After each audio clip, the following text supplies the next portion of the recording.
You're looking at a daily chart of the Nasdaq, and welcome to my daily review. My disclaimer is, if I asked you to jump in a bridge, you probably wouldn't do it. So this video is made for adults in my amusement and entertainment purposes only. You can see the Nasdaq playing teeter-totter here with the 200, which is starting to flatten out here. It's not going down much anymore, and the 50 is curling up. What makes me cautious is obviously the market internals, and the 10 and the 21 are curling down, but that can change quickly. So you just got to be flexible and open-minded in this market. This to me looks like a bottoming pattern, and could trade sideways for a long time, right through this 11,000 area. But it made a bottom here on October 13th, and it kind of retested, had that nice run up in January and pull back in February. And it's just kind of flattening out, not really doing a whole lot. There are some leading stocks, and we trade stocks, and I'm going to talk about stocks. First, I want to go to Tesla because they had the big, investor day, and it was obvious, buy the rumor, sell the news type of action here, but it's just having trouble with the 200 level.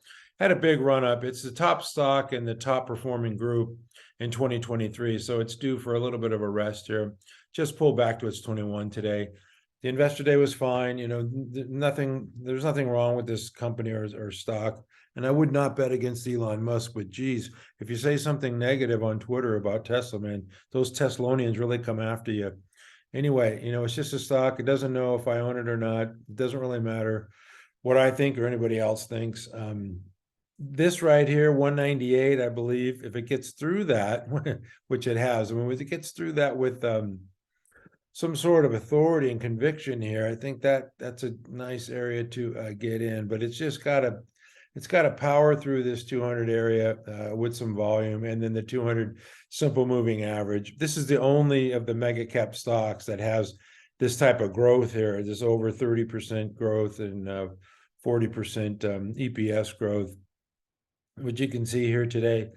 The range, not much of a daily range, just gap down, just kind of stayed lower, didn't do much. Like I said, just buy the rumors, sell the news. Volume wasn't, overwhelming.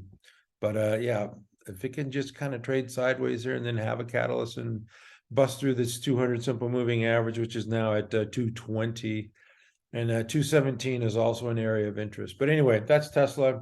I like Tesla. I wouldn't, like I said, I wouldn't bet against Elon Musk, and he's got a diverse company. And anyway, that's enough of Tesla. I want to get to the semis because all the action was in the semis after Elon had said that, there's 75% less silicon carbide, whatever. He can say whatever he wants.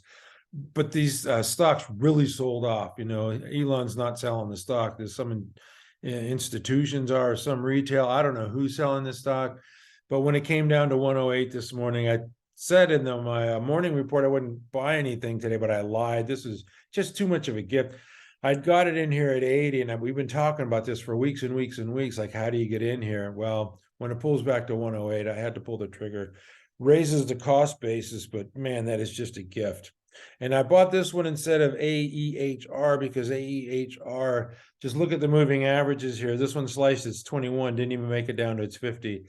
And now it, it went up like over $20 from the lows and traded right through its 10 EMA. So somebody was buying that stock back. AEHR did the same thing, sold off at the open, but this thing sliced its 50 big time, and it's still closed, 15% lower on massive volume. So it did close above its 50, and I still like this stock, but it just shows that, illiquid stocks are vulnerable, when they're small like this and have a small client base.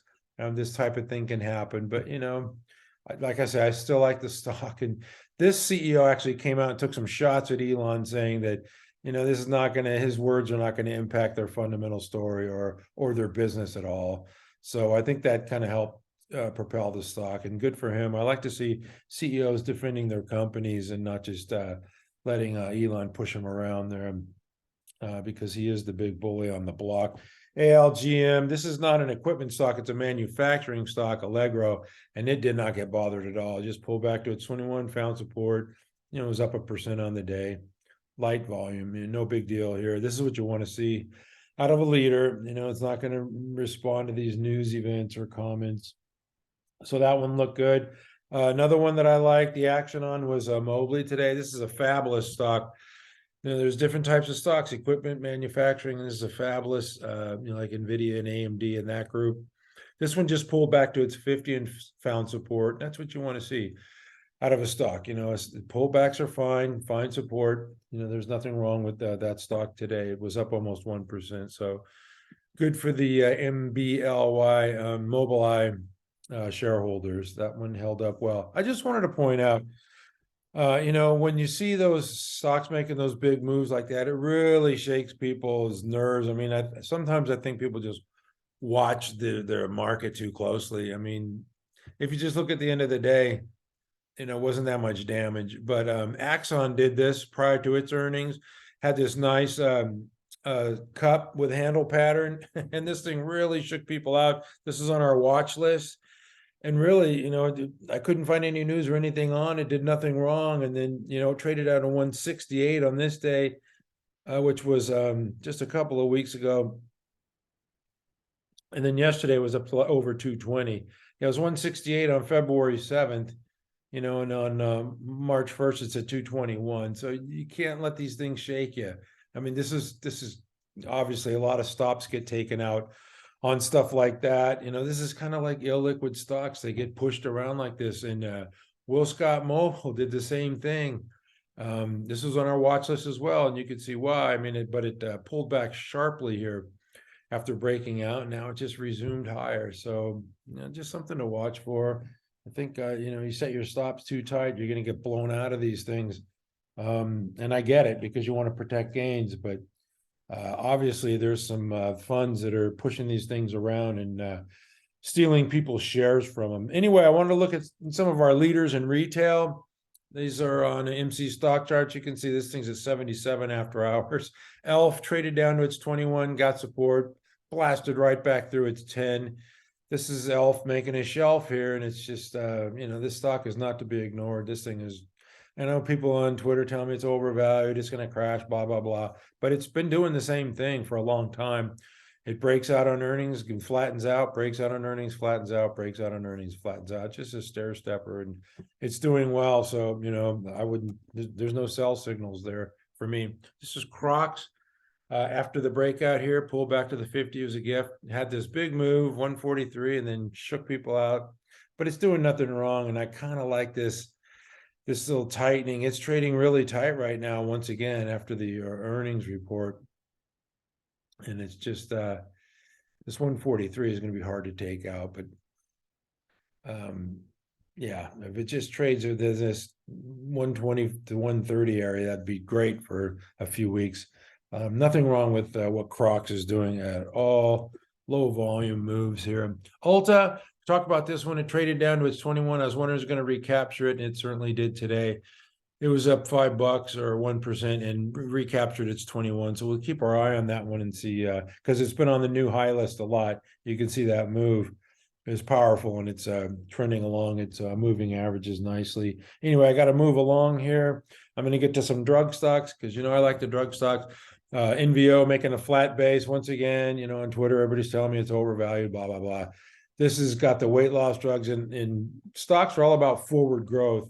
And I believe their drugs are going to have a lot of forward growth for this company. People are going to pay for their weight loss drugs. Anyway, that's enough of NVO. TGTX, this is the one with the multiple sclerosis drug. I listened to their conference call. Man, their management team sounded like a bunch of rookies on there. And I know they're not. People tell me, they're from Celgene and experienced people, but sheesh, they did not instill a lot of confidence. You can see on this Tuesday candle was a bullish, engulfing candle, and I had an inside day yesterday.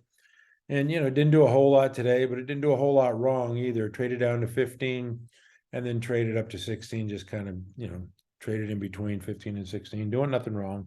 But I do like the stock. And SRPT had a positive news, gapped up yesterday and tacked on 5% today. So that stock is doing well.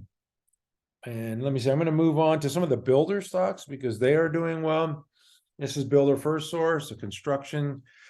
And you can see this is set up in this long consolidation pattern, and this thing looks really good. You can see the relative strength. And this one, ATKR, is another. And the building, and this one broke out on earnings, just traded flat, getting supported its moving averages. This one looks really good as well. A couple others within the group. Crane, this is a diversified operations, but if you want a Crane, go to Crane, right? This one is doing well. And also URI, commercial services, this is going to benefit from the infrastructure bill. And this one just, traded down to its 21 found support, doing nothing wrong. That's what you want to see in leading stocks. Food, I'm going to go quickly through the food just because Sprouts, had this big move, 13% on that type of volume. Good for Sprouts. Kroger's another one that, had a good earnings report and it was up, 5% today. So that one looks good as well. Hershey, they got into some controversy. I don't want to get into it. This stuff is so stupid these days. But it just pulled back to its 21 and got support here. And I like Hershey's chocolate. I don't really care what they're doing politically. People are insane. Anyway, First Solar broke out yesterday after their earnings report, tacked on gains today. This one is hot, hot, hot. No pun intended. Magnet for 200. We like it.